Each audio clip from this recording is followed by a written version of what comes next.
मनरेगा की मजदूरी को लेकर के लगातार सवाल खड़े होते रहे हैं। कोई प्रदेश सरकार सुप्रीम कोर्ट की उस गाइडलाइन को फॉलो नहीं करती है और ये 252 रुपया जो मनरेगा मजदूरी मिलती भी है वो भी तत्काल नहीं मिलती, 6 महीने 8 महीने बाद मिलती है। वोट चोरी की जो मुहिम पूरे देश भर में चल रही है और पीडीए का नारा जो सपा सुप्रीमो अखिलेश यादव ने दिया, इस पर क्या राय है? कल्याणकारी सरकार अपनी पीठ थपथपाती है लेकिन बड़े पैमाने पर श्रमिकों के साथ भेदभाव कर रही है। स्वामी जी, क्या लगता है गजट और बजट के साथ में खिलवाड़ हो रहा है? क्योंकि पिछले की सरकारें थी तो वो अगली जनरेशन के भविष्य के बारे में सोचती थी। देश के सभी बंदरगाह, एयरपोर्ट, एयर इंडिया, अधिकतम रेलवे स्टेशन, कई दर्जन ट्रेनें, LIC जैसी बड़ी संस्था, ये सरकारी उपक्रम थे। इसमें नौजवानों को सरकारी नौकरियां मिलती थी, आज उन्हीं हाथों में जा रहे हैं। 4 PM न्यूज़ नेटवर्क में आप सभी का स्वागत है। मैं हूं क्षितिज कांत।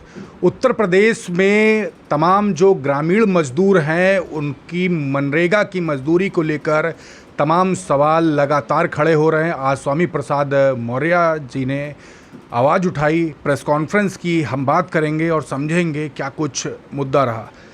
मनरेगा की मजदूरी को लेकर के लगातार सवाल खड़े होते रहे हैं, चाहे अगर बात की जाए एग्रीकल्चरल लैंड पे जो काम करते हैं उनकी भी, और वो जो पलायन करके जाते हैं तो इंडस्ट्री में जाते हैं या फिर दिहाड़ी मजदूरी करते हैं। तमाम सवाल लगातार खड़े होते रहे हैं, लेकिन केंद्र की सरकार हो चाहे राज्य सरकार हो, कभी इस पर कोई कार्य नहीं कर सकी। क्या कहेंगे? देखिए, स्वाभाविक रूप से राइट टू वर्क एक्ट के मुताबिक ग्रामीण क्षेत्र में मजदूरों को रोजगार देने की नीयत से महत्वाकांक्षी योजना मनरेगा लॉन्च की गई थी। आज लगभग 27 करोड़ से भी अधिक पूरे देश में मनरेगा मजदूर हैं, जिसमें उत्तर प्रदेश में 2,33,86,818 मजदूर हैं, लेकिन काम मात्र 1,18,52,621 मजदूरों को मिलता है। आज जिस तरीके से मनरेगा बजट में बड़े पैमाने पर कटौती की जा रही है, दिनों दिन महत्वाकांक्षी योजना मनरेगा कमज़ोर और शिथिल होती जा रही है। श्रम विभाग भी भारत सरकार का ही एक हिस्सा है। अनस्किल्ड, सेमी स्किल्ड और स्किल्ड मजदूरों की मजदूरी क्या होगी, समय समय पर उनकी मजदूरी का निर्धारण श्रम विभाग करता है और इसके मुताबिक श्रम विभाग के जो अकुशल मजदूर हैं उनके लिए जो निर्धारित मजदूरी है वो 541 रुपया है, लेकिन मनरेगा मजदूरों को 541 रुपया न मिलकर मनरेगा ऐड के तहत निर्धारित 252 रुपया दिया जाता है। कहाँ 541 और कहाँ 252। और इसीलिए मनरेगा मजदूर मनरेगा के काम करने से बचता है, वो सामान्य मजदूरी करता है, क्योंकि गांव में आज सामान्य मजदूरी भी 400 साढ़े 400 रुपया है। और ये 252 रुपया जो मनरेगा मजदूरी मिलती भी है वो भी तत्काल नहीं मिलती, 6 महीने 8 महीने बाद मिलती है। जैसे अभी इसी वर्ष का मार्च का किया गया मजदूरी अब आई, और इसके लिए भी सुप्रीम कोर्ट की गाइडलाइन है कि 15 दिन से ज़्यादा विलंब होने पर 0.5% ब्याज प्रतिदिन के हिसाब से मनरेगा मजदूरों को मजदूरी के साथ ब्याज सहित धन दिया जाना चाहिए। कोई प्रदेश सरकार सुप्रीम कोर्ट की उस गाइडलाइन को फॉलो नहीं करती है, मात्र उनको 252 रुपया ही देती है। तो आखिर ये भेदभाव क्यों? ये बड़े पैमाने पर श्रम का शोषण है। और इसी प्रकार से जो मनरेगा मजदूरों को ग्राम पंचायत पर उनके काम की मॉनिटरिंग करता है, रोजगार सेवक, वो सेमी स्किल्ड है, उसके मुताबिक उसको मिलना चाहिए 16,176 रुपया, लेकिन उत्तर प्रदेश सरकार देती है मात्र 7500 रुपये। ये जो भेदभाव है ये ख़त्म होना चाहिए और मनरेगा मजदूर द्वारा जो निर्धारित मजदूरी है उसे दिया जाना चाहिए। ठीक इसी तरीके से विकास खंड स्तर पर मनरेगा मजदूरों के, मनरेगा वर्कर्स, उनकी मजदूरी, काम का दिन, इन सब की कंप्यूटर पर फीडिंग करता है कंप्यूटर ऑपरेटर ब्लॉक स्तर पर। मनरेगा जो श्रम विभाग की योजना है उसके मुताबिक ऐसे स्किल लेबर को 19,320 रुपया मिलना चाहिए, जबकि उसको मात्र दिया जाता है 11,000 रुपया। ये भेदभाव हो रहा है, यानी श्रम का बड़े पैमाने पर शोषण हो रहा है। कल्याणकारी सरकार अपनी पीठ थपथपाती है, लेकिन बड़े पैमाने पर श्रमिकों के साथ भेदभाव कर रही है, श्रम का शोषण कर रही है। आज के मीडिया के माध्यम से आज मैं इसको सरकार का ध्यान आकृष्ट करने के लिए लाया हूँ।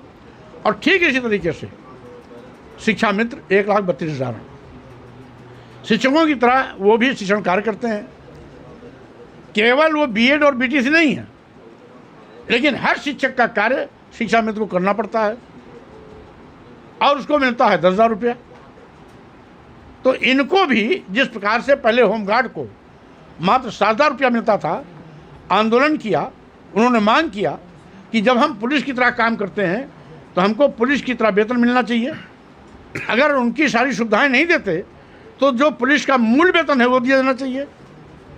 तो सरकार मान गई, 7,000 के बजाय 27,000 उसको मिलने लगा। इसी प्रकार से जो शिक्षक का मूल वेतन है उसके बराबर शिक्षा मित्रों को भी मानदेय मिलना चाहिए, क्योंकि 10,000 ये श्रम का शोषण है। इसलिए अगर शिक्षकों का मूल वेतन के बराबर उसको मानदेय मिलेगा तो वो भी अपने परिवार को ठीक से परवरिश कर सकेगा, पढ़ाई लिखाई बच्चों को करा सकेगा और सम्मानजनक एक उसको मानदेय मिलेगा। ये मेरी मांग है, सरकार को इस पर गंभीरतापूर्वक विचार करना चाहिए। स्वामी जी, तमाम युवा इस समय आपको देख रहे हैं। अभी कुछ ही दिन पहले रोजगार मेला लगता है राजधानी लखनऊ में, नाम दिया जाता है रोजगार महाकुंभ 2025।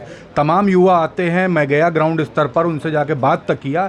दुबई भेजा जा रहा है और उनको मात्र सैलरी 18,000 से 25,000 के बीच में। क्या ये शोषण की श्रेणी में नहीं आता? तमाम लोग सोशल मीडिया पर लिख रहे हैं, आप क्या सोचते हैं? स्वाभाविक रूप से आज विशेष रूप से जब से भाजपा सरकार आई है, रोजगार के अवसर खत्म होते जा रहे हैं।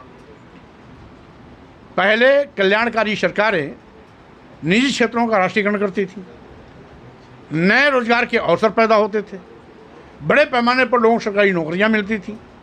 आज केंद्र की सरकार सरकारी उपक्रमों को, प्रतिष्ठानों को, सरकारी विभागों को एक एक करके निजी हाथों में बेच रही है। देश के सभी बंदरगाह, एयरपोर्ट, एयर इंडिया, अधिकतम रेलवे स्टेशन, कई दर्जन ट्रेनें, LIC जैसी बड़ी संस्था, ये सरकारी उपक्रम थे। इसमें नौजवानों को सरकारी नौकरियां मिलती थी। आज उन निजी हाथों में जा रहे हैं। तो जब निजी हाथ में जाएंगे तो स्वाभाविक रूप से वहाँ के कर्मियों को 8,000, 10,000, 12,000 रुपये पर संतोष करना पड़ेगा। श्रम का शोषण होगा, उनके साथ मनमाना होगा। सरकार खुद आज श्रमिकों के शोषण की जिम्मेदार जवाबदेह है और सरकार की गलत नीतियों के चलते आज करोड़ों नौजवान बेरोजगारी का दंड झेल रहे हैं। स्वाभाविक रूप से इसके लिए सीधे सीधे सरकार जिम्मेदार है। स्वामी जी, क्या लगता है गजट और बजट के साथ में खिलवाड़ हो रहा है? क्योंकि पिछले की सरकारें थी तो वो अगली जनरेशन के भविष्य के बारे में सोचती थी, इस तरीके की बातें हैं। लेकिन इस समय इस तरीके की बातें हो रही हैं कि भविष्य के बारे में नहीं, सिर्फ जनरेशन बढ़ाने के बारे में सोचा जा रहा है। मोहन भागवत जी का बयान है, RSS प्रमुख का, इस तरीके की बातें चल रही हैं और सोशल मीडिया पर तमाम लोग लिख रहे हैं। अब मोहन भागवत जी के कहने से